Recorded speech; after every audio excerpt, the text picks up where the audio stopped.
Listen only to the sound of my voice. Let your mind relax. Let your thoughts drift.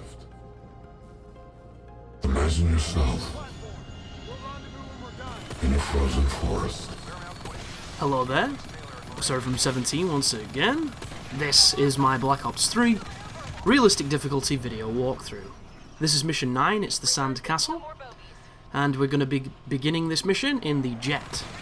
And most of the vehicle sections in realistic mode are essentially just scenery. They're gravy, they add the dessert. There doesn't seem to be too much challenge to them, and I think that's a wonderful thing, because in a first-person shooter, I don't ever want to be stuck in a sequence that is completely converse to what we've been doing the entire time we've been playing. And this was always the case in previous veteran campaigns, and some of the vehicle sections were literally some of the worst parts. Because it was just praying, that's all you did. You shut your eyes, you held your breath, and you clenched your anus, and sometimes you won. And that was how it felt a lot of the times. And this game has completely just eradicated that, and it did so a long time ago, even though this particular entry into the series has decided to bring back a couple of the old tropes. The vehicle nonsense is not one of them, and for that I am immensely grateful. However, there are some other tricky sections that are going to make this a little more challenging than it needs to be, and if you're as unfortunate as I am, I had to do this mission twice, because I got all the way to the part where you get that weird cutscene that just skips you forward to running and jumping off the edge, and then you have to shoot a bunch of people, and I got into a scripting bug where the screen would never come back because I died. And I saved and quit, tried to resume, and it ended up starting me from the beginning, as it often does in this game, because the campaign has some real issues when it comes to its function, and the menus, and a lot of that stuff. I've countless messages on my videos now of people saying that they've had issues, they've had this, they've had that. It seems to be this unanimous thing of, I don't know, this COD campaign just seems to be kind of weird. And I was reading a message from Treyarch that was saying how they've always had online and offline versions of their save file kind of thing. So you need to be aware of this, if you're having issues. And I've never noticed that. I had never noticed an offline and an online difference until this game. And it might very well have existed, but it didn't get in my way. And if it didn't get in my way, I didn't notice it, and that's what I would call organic game design. In this game, it gets in my way every time I turn the fucking thing on, because if I go online and I try and play campaign, I don't have a file. I have no character, I have no levels, I have done nothing. I have to pick a gender and watch that stupid intro bullshit every time, because it doesn't have this unanimous save. It just doesn't make sense to me at all that they would isolate it in such a way. And it's very, very confusing, so whenever I do that, I have to swap to local. And it's not annoying, it's just, why would it work that way? Why would anybody want two separate campaign fucking files? Nobody wants one campaign file except for me and like 7 dudes over there. We're the only people who play this shit, And of course, the ones who want to do it co-op, which is the majority of people playing the campaign, is probably co-opers, because just face it, folks, people don't play campaigns anymore. It's just me. It's just me, and it might be you who's listening to this. And we're a rare bunch. But this gets really tough, this mission, and it starts now. I'm using the speed boost, and I'm only using it because I wanted to experiment with it to see if it hindered the enemy's ability to shoot me. And I can pretty much confirm it gives you a little advantage, but it's not going to give you too much. And what's going to happen here is they want you to move to the objective. When you move to the objective, you're going to get a checkpoint. Then from that point onwards, you're going to be defending this area and this woman from a massive, like, wave after wave of enemies. And it gets really crazy. And the best way to do it, I found, was to just lay on your belly somewhere where you have faith in and just hope you don't die. And you will die a ton, but then you won't. And then you can smile. But this is when it starts. As soon as you hit that, you're doing it. So the first thing I'm going to do is I'm going to pop over here. I should have gone into the... I'm trying to go in here and change my kit, but I died so many times trying to do that, I realised that was a bad idea, because the speed boost is not helpful here. Use anything but the speed boost. But how this works is, it gets to about 50% and you get a checkpoint, and then it gets to 100% and I think you get a second checkpoint. But before that, it's a free-for-all, and right now, I'm just trying to stay in cover, trying to pop out, trying to pepper people, and two things can happen here. You can die, and she can die. Sometimes she is a champion. She's like Wing from South Park when she's getting punched in the face and she's just taking it 'cause she's got a great chin on her. Other times, She cannot take it. She's like Danzig in that one video where when he pushes that big fella and he clobbers him on cheek and he falls over. Like, straight up. There's no middle ground here, it's just one or the other. And my recommendation is to just kill what you see, don't put yourself in stupid situations. If any grenades land near you, throw them away. If you can't get away from them, there's no point standing up because you'll get shot if you run out. If you have other abilities, a la the ability to use the resonator to kill people, the swarm to distract people, it's going to really help here, but I didn't because I was being an idiot. And I ended up getting caught with my pants down. But the good news is, this looks super clean, doesn't it? It wasn't. I died here maybe 30 times. It was pretty stupid at its peak. And then as soon as she does that, you do get a checkpoint, but don't be too keen to stand up and rush away. The enemies are going to kind of leave, and then you want to change your gear to what you actually want to use, and then you want to proceed onwards. You see, now, I feel a whole hell of a lot more confident, but the fighting's done now. There's just a couple of stragglers that we've got to kill so we can get back to our jet. And that's the hardest part of this mission by far. Once you've done that, the rest of this is pretty simple stuff compared to what you've traversed through to get here. There is a boss fight, but it's the fairest and most interesting one because it works. And there is a couple of moments where you're going to be doing some shooting. You notice I'm using, is it the HVK? It's a pretty interesting assault rifle. I like the look of it. I think it's a nice mid-range, you know, the different, it's kind of the in-between of a sub and an assault rifle.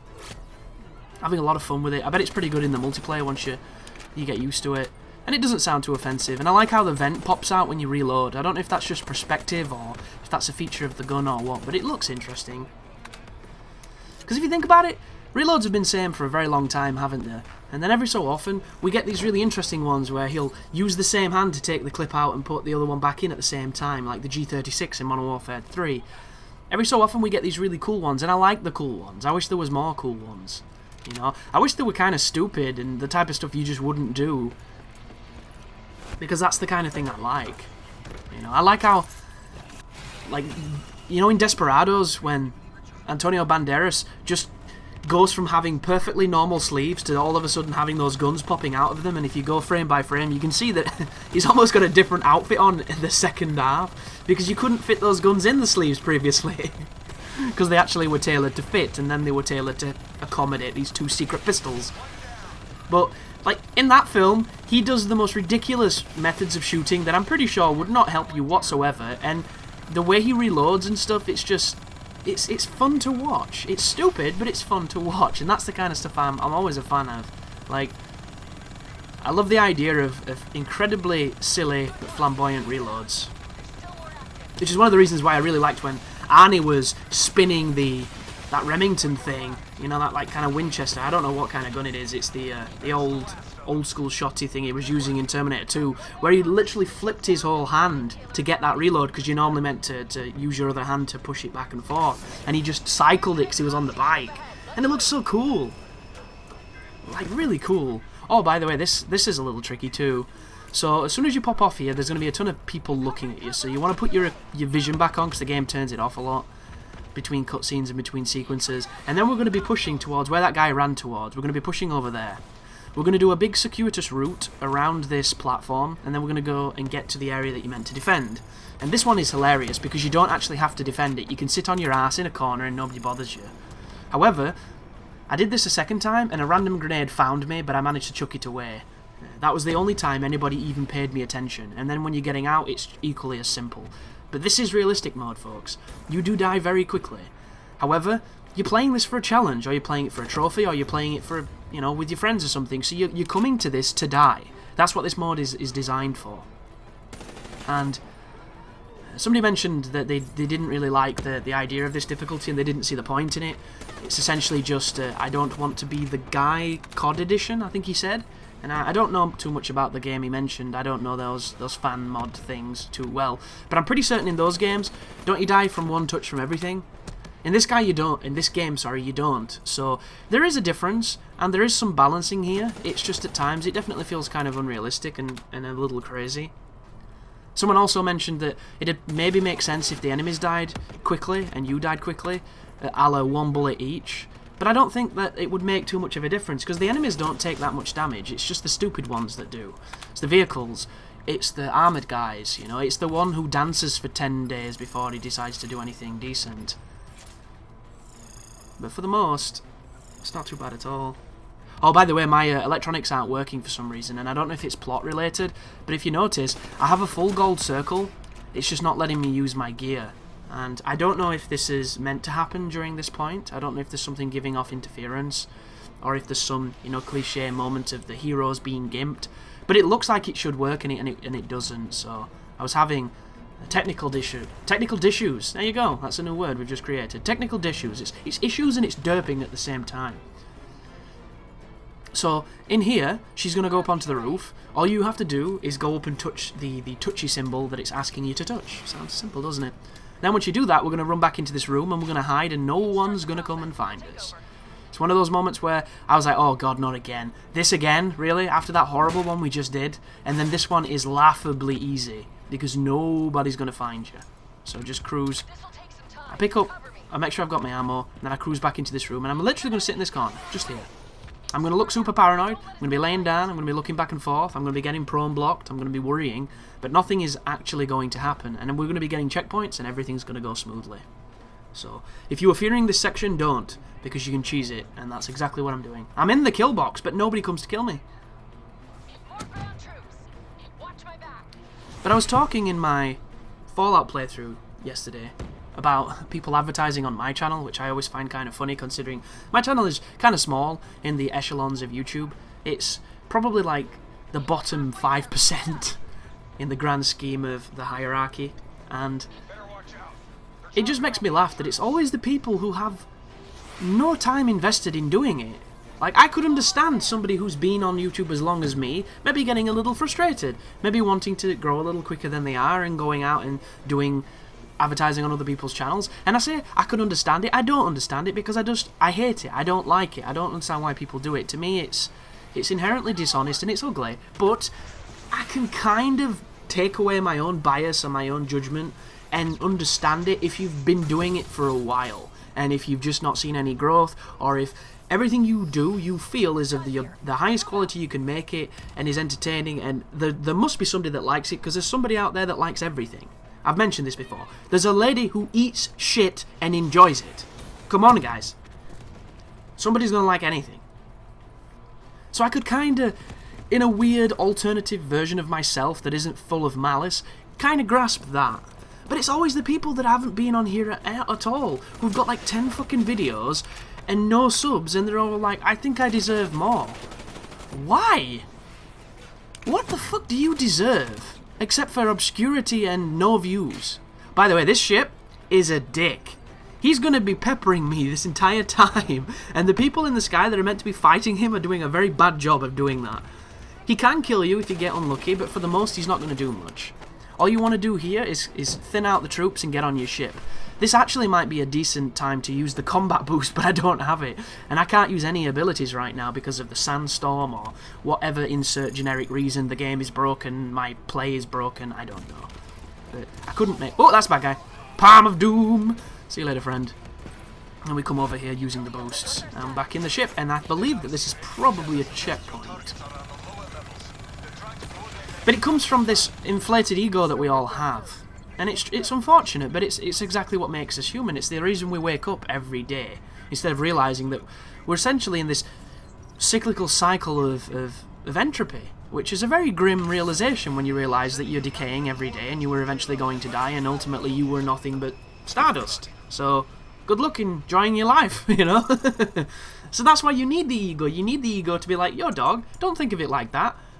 What about Little Chef? It does affordable meals in eclectic locations for decent prices. And then you go, oh, wow, I'll go eat that, and then you'll forget about the whole gradual, you know, deconstruction of the universe. But we need ego. But it's also a bad thing and a good thing, because there is good parts of ego where you come to realise your qualities, you come to realise your skills, and you play to them. And there are bad kinds of egos, like those people that go on fucking Who Wants to Be the best singer-songwriter who doesn't actually want to earn it. So instead we get people to vote 3 crosses, and then they get through and they make one album and then they disappear and kill themselves or get addicted to heroin. But they go on these TV shows and they audition in front of Simon Cowell, who is probably the devil, and they can't sing. And they're on a singing show, and their entire family like, she's been singing her entire life, and I know she's fantastic at it, she's gonna do great. And then she gets up and she can't even keep a fucking tune. And then everyone's just cringing in the audience, and everyone's buzzing, and at the end, the family wants to fight the people who make the show. And you just sit there wondering, are you tone deaf, or are you just so dumb? But it's love. It's not hate, it's not malice, it's love. These people love their offspring so much that they want them to succeed. So much so they've deluded themselves into thinking they have this skill that they don't. And through this constant affirmation and reinforcement, these children have become essentially deluded. They cannot fucking sing. And they go on this show, they can't sing, and then they get told, your dog, you can't sing. And it's the ego can't take it. The ego just can't do it. And then they get into the whole floods of denial and resentment and anger and all that kind of stuff. And that's what it is. And that's a very topical and stupid way of expressing it, but it's true. And that's exactly what you see on YouTube with these people that have got 10 fucking videos that aren't the best quality, that they can do a million different things with. They're doing the exact same thing a million other people are doing. So did I mention YouTube's crowded? I probably should have. Just like this room that we're fighting in right now, pretty damn crowded. It was crowded until I used that immolation ability. 2 parts of this room that are dangerous. The first part I just did, when the door explodes and then you have to fight, and then going in this water. This water is stupid. You can die before you've even seen what's shooting you because it's so murky and you're human and they're not. Like, did you see a do there? I did. Because I've done this section that many times because I died so much, because I know where everybody is, but it's a difference between knowing and doing. You know, it's a very big distinction. But I'll never understand this delusion of entitlement other than it is necessary for the prolonged existence of the human race, because without it we wouldn't do half the things we do. You know, I think that's literally the reason for it. And when you see that on your own channel, like, I go onto big channels and all I see, sometimes there are channels that have more comments than I've probably ever had in my entire career on YouTube. They're all advertising and asking for views and things, and I can't imagine reading that. And the good news is these people get so many comments, they probably don't read them because you can't physically. There's not enough hours in the day. And there's probably a lot of them that are just the most venomous, poisonous. There's another word. We're making up tons of words today, guys. Just, you know, just completely aberrant and horrible hate speech, essentially, because somebody was successful and you weren't, or whatever. Or you just don't like this person, so here's why, and here's a nice diatribe of why you should care about what I feel about you, even though you don't know me. I'm a perfect stranger, and what the fuck do you care what I care? But that's what these sections are, and they're full of this. And every time I get a few, and I've had a few recently, I'm just like, what? Why? Like, why would you do it to me, dude? I'm like you. I'm trying to grow too. I'm trying to do different things, and I'm trying to adhere to a high level of quality and put out consistent footage and cover new games and things. And you're advertising on my fucking channel?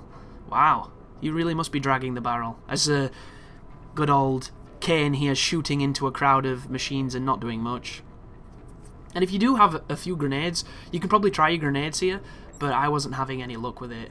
And I really disliked this particular section of the level, because it's just not very fun. And also, did I mention we're drowning?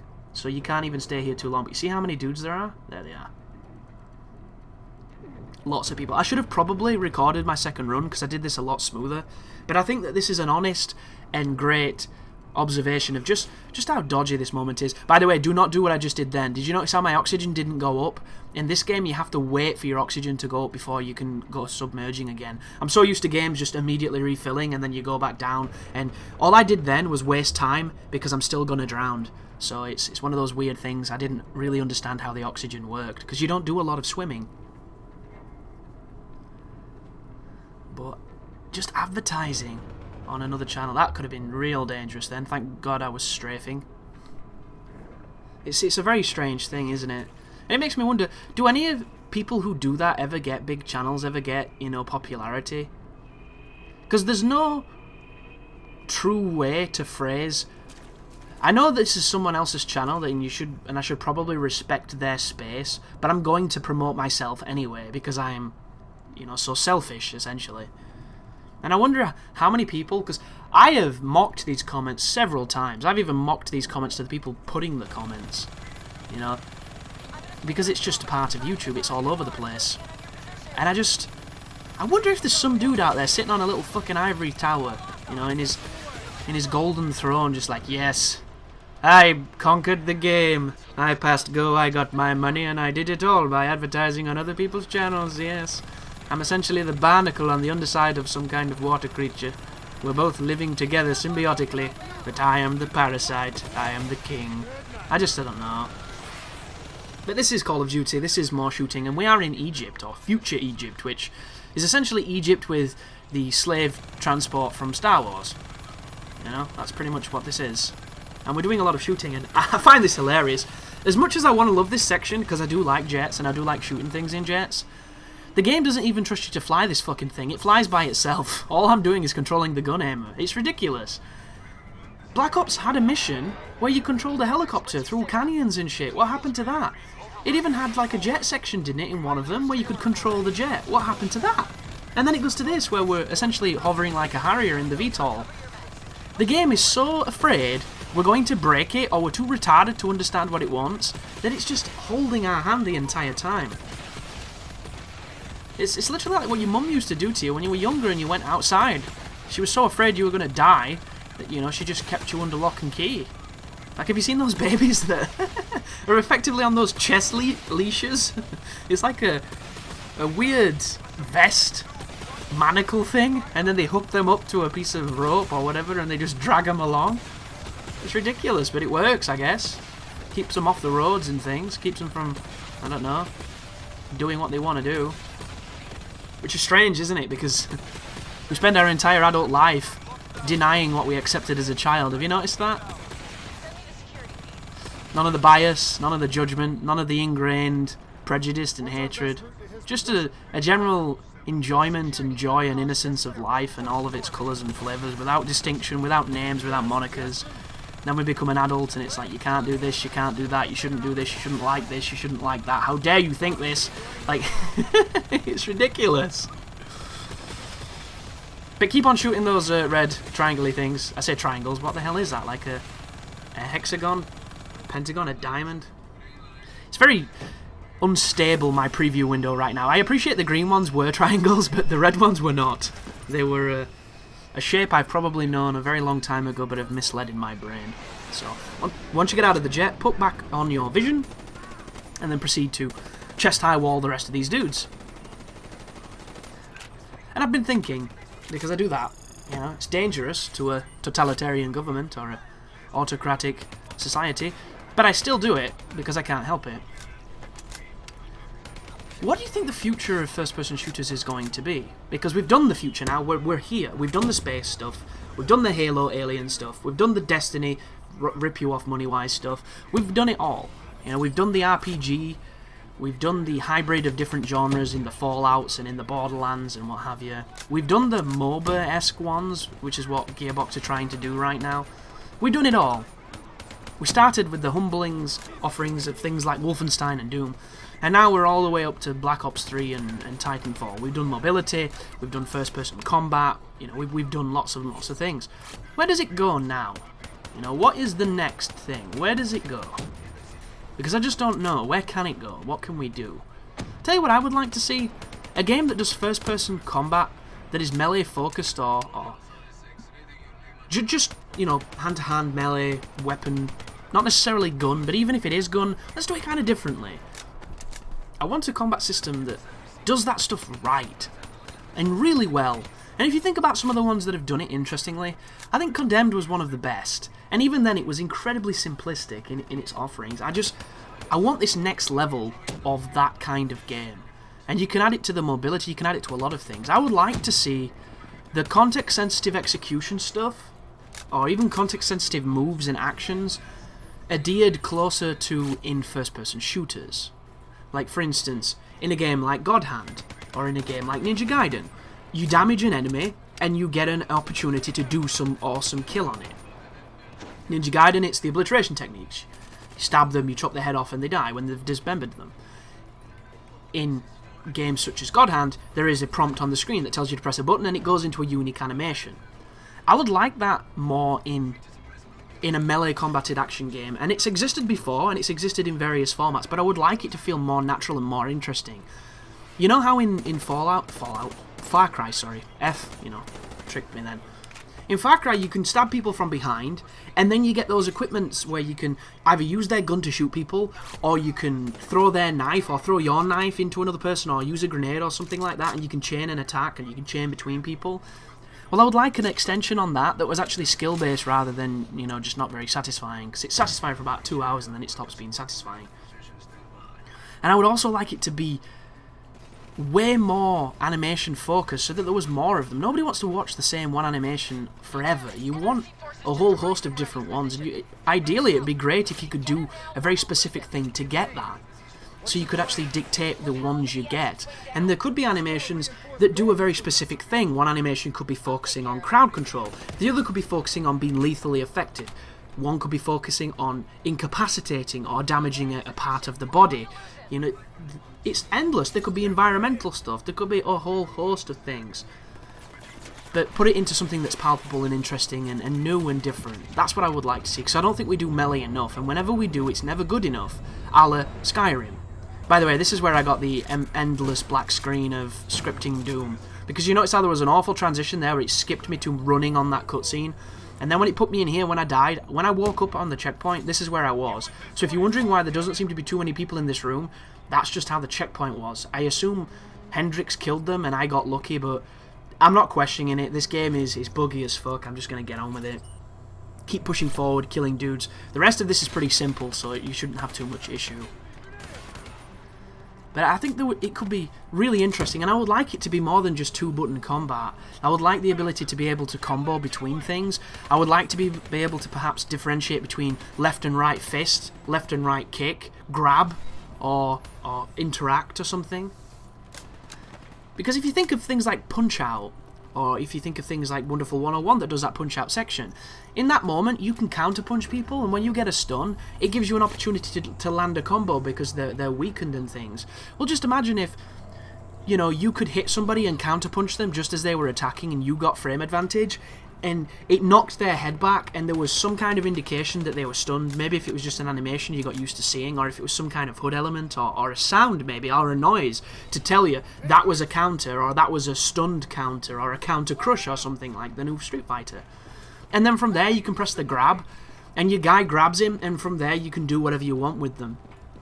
Like straight up, imagine if when you press the grab button it isolated you into an animation that gave you maybe a 5-second window to put an input in, and whatever input you put in was what you did. And you could have simple inputs, you could have quarter circle inputs, you could have, you know, Dragon Punch inputs, you could have SPDs or something, and it did a different action. And because you were trapped in kind of this context sensitive moment of this animation, it's not moving your character, it's not putting you out of position, it's not affecting gameplay, it's giving you this moment of bullet time, and then you're messing some dude up.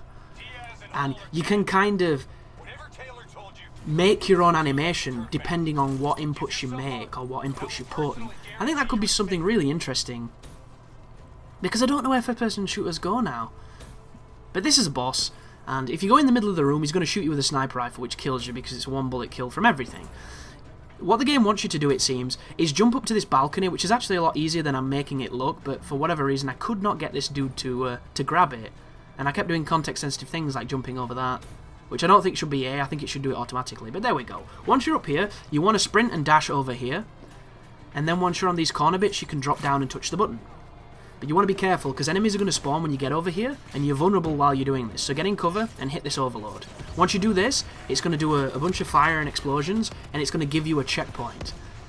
The thing to do from here now is to get back onto the railing above and continue onwards. And what I'm going to do is I'm going to try and kill the people across from me. I'm going to run towards them and I'm going to get on their balcony. So there's me clearing out everything with the resonator, and I'm about now to do a suicide run, I believe. So I wait for, you know, wait for the sniper to fire, because he will fire regardless of if he can see you, and you want to wait for him to fire, because if you don't, he'll probably catch you as you're running. But it looks like it's going to take me a while. Here we go. So there's the fire. Nobody else seems to be there. I'll wait for the fire. There it was. Go. Run, run, run, run, run, run, run, and dash. And then once you're over here, you're safe. Get some ammo, and then jump back up onto the catwalk. And be careful, because that's just spawned a bunch of dudes. But at least it's not constantly spawning them all the time. At least there seems to be an ep and a flow to it, which I think is incredibly fair, and which is why this is probably my favourite boss in the game, outside of maybe the the whole boss when you fought her in the mech, because as much as I thought that fight was shit, it was fair. It was much fairer than it could have been. There could have been enemies on that and it would have been miserable, but I've got to give it to the game because it didn't completely piss me off. And this one, I did this first attempt, which is very rare on a difficulty such as this. But I say first attempt. I did all this on one checkpoint, and then there I died getting to the next bit because I missed my jump and he shot me. The good news is, if you don't miss your jump, you should be fine. And you can get that, you know, out of the way. But I think first-person shooters could be so much more than they are. And I think it would be really, really cool to be able to make them more than they are. But it's got to be something that people are interested in doing, and the one thing you'll notice from modern games is complexity is not a goal anymore. It's not about iterating, it's not about making things more interesting and giving you more options. It's generally about simplifying things. It's about making stuff work without you having to do much. And I hate that, I've always hated that. And it doesn't mean that a game can't be simple, because some of the best and most intuitive games ever created have been simple. Watch this. Love it. So if you've never seen the full cutscene there, it's this big melodramatic slow motion fall and all kinds of mad stuff, but instead I decided to get a little fancy with some of the sharp editing and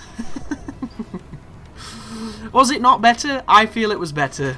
You know, it didn't waste our times and it got rid of the dude who we was killing. If that's not a success, I don't know what is. And there's going to be another instance of it coming up on the next mission where you bang the guy's head against the glass. I'm entertained by the slightest things, and that makes me laugh. But thank you for watching, and you take care now.